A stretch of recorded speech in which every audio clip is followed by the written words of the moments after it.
This hearing is called to order. Good afternoon and welcome.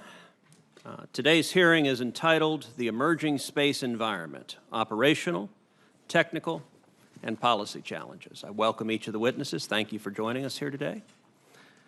On October 4th, 1957, the Soviet Union successfully launched Sputnik 1, the first satellite and man-made object in space.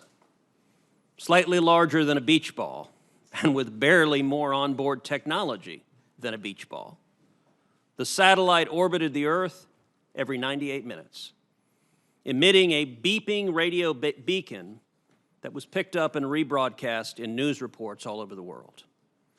Although Sputnik would orbit the Earth for only 96 days, transmitting for only 21 of them, it was a pivotal moment in our nation's history that led to the ensuing space race, which put men on the moon and robotic rovers on distant planets.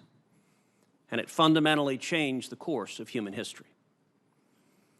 It is fitting that this year, the 50th anniversary of the Apollo 11 mission that put those first men on the moon, we find ourselves deeply engaged in discussions about the future of space. From efforts to foster the growth of the commercial space sector to the return of American astronauts to the moon in the next few years, to the creation of a space force, the space domain is more active than ever. The next 50 years in space have the potential to be even more consequential than the last 50 years. But this will require a serious, sober look at the road ahead of us. As we look out over the space landscape today, what we see is far different from the landscape of 1969. America and the Soviet Union are no longer the only players in space. Government space programs are no longer the only game in town. And our technological capabilities, both in terms of our ability to plan missions and what we are able to put in space and for how long, are, for better and for worse, exponentially greater than they were when the space race began. No longer is space just an uninhabited void or a scientific novelty. From GPS and communication satellites to weather and imaging satellites, space has become an integral part of the world economy and of our everyday lives. It has become both the next frontier of exploration and of international commerce and economic growth. By some estimates, the space sector will grow to nearly $3 trillion in value in the next 3 decades alone.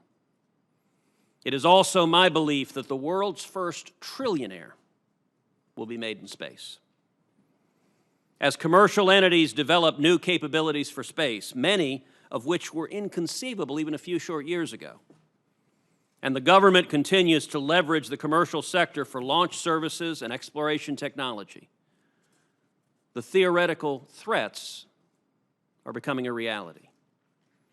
We have to forthrightly acknowledge that space has also become a domain of military competition.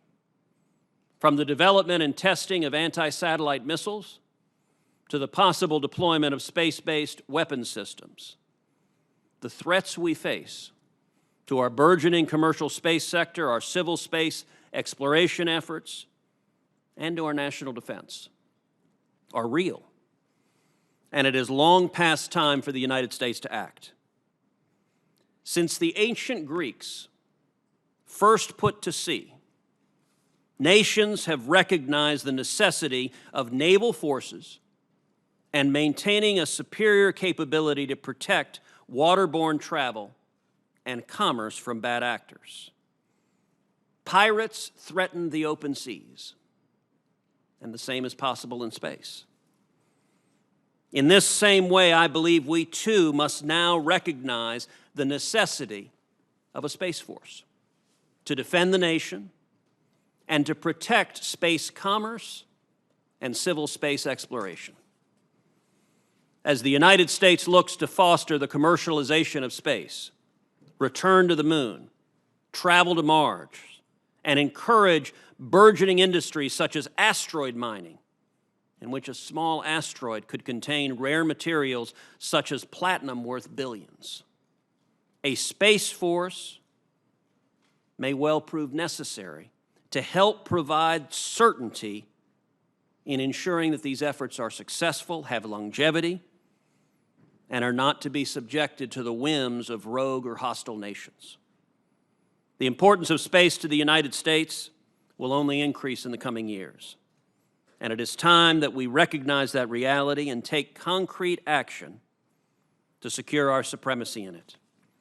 I look forward to hearing from our witnesses today about what those steps might look like, how we might best coordinate our actions, and how we in Congress can act to ensure that the next 50 years and beyond are even more consequential and impactful than the last.